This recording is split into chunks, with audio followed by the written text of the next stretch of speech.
Betty and Barney Hill were an ordinary couple with an extraordinary story. It was September 1961. They were driving back to Portsmouth, New Hampshire. They had been on a honeymoon trip to Montreal. Barney was a postal worker. Betty was a social worker. They were one of the few interracial couples in their town. Life wasn't always easy, but they had each other. Little did they know, their journey home would change their lives forever. The Hills were driving through the White Mountains of New Hampshire. The night was dark, the stars were out. It seemed like an ordinary drive. As they continued along the desolate highway, something strange caught their eye. A bright light appeared in the sky. It seemed to be moving erratically. At first they thought it was just a plane, but this was no ordinary aircraft.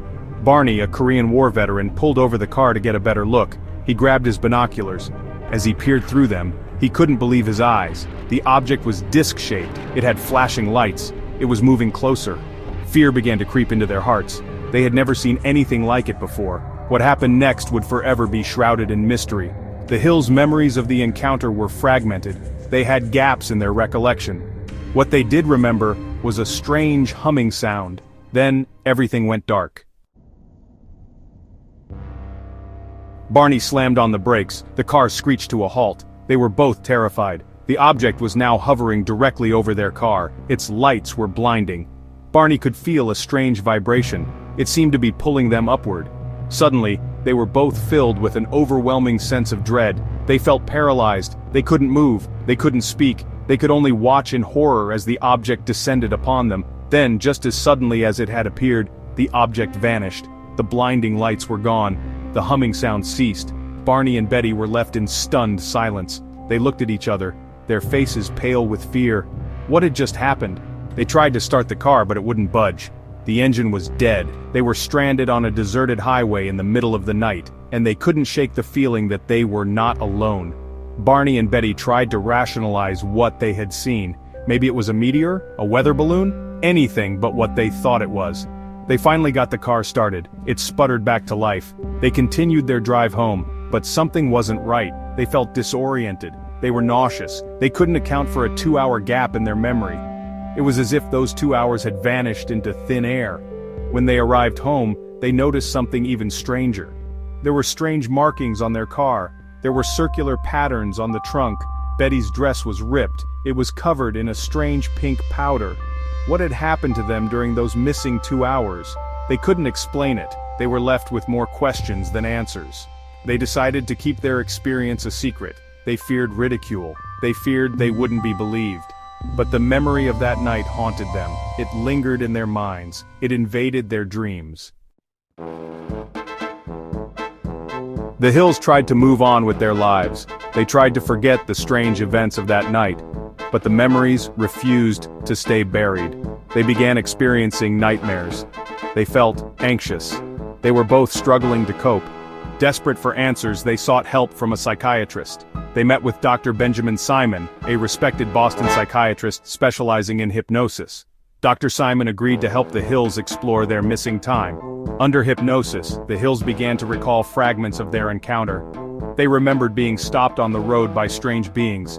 The beings were short and gray-skinned. They had large, black eyes. They communicated telepathically. The beings took them aboard their craft. The Hills described a sterile, metallic environment.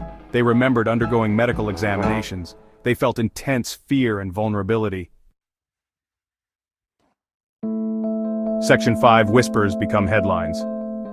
The Hills' story, initially kept private, slowly began to circulate.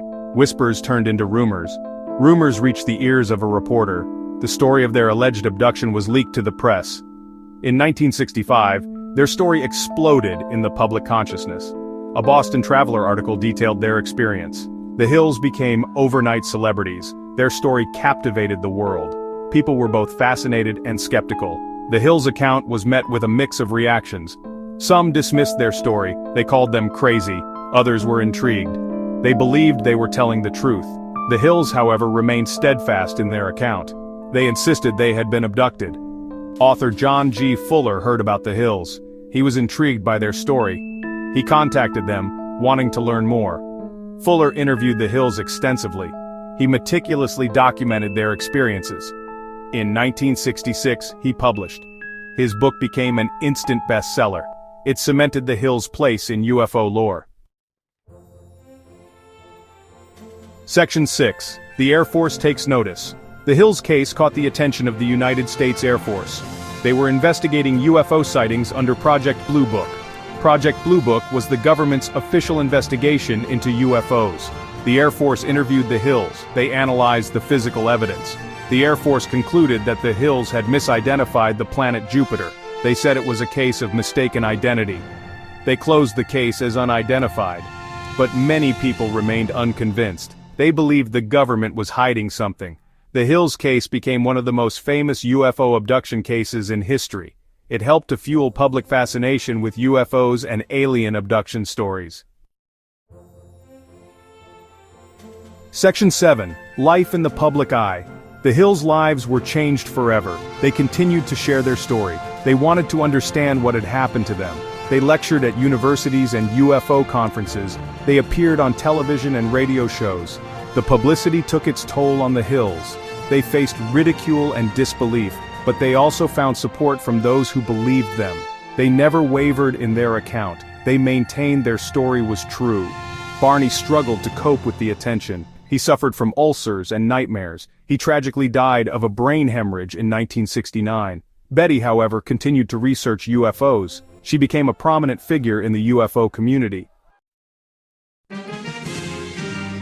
Section 8. A Legacy of Wonder. Betty Hill devoted her life to sharing her story. She wanted to find answers. She believed her experience held important implications for humanity. She wanted to promote understanding about UFOs. She continued to lecture and write about her experience. Betty donated her belongings to the University of New Hampshire. Her dress, the plaster casts of the landing marks, and her notes are preserved there. These items continue to fascinate researchers and the public alike. Betty Hill died in 2004. She left behind a legacy of wonder and intrigue.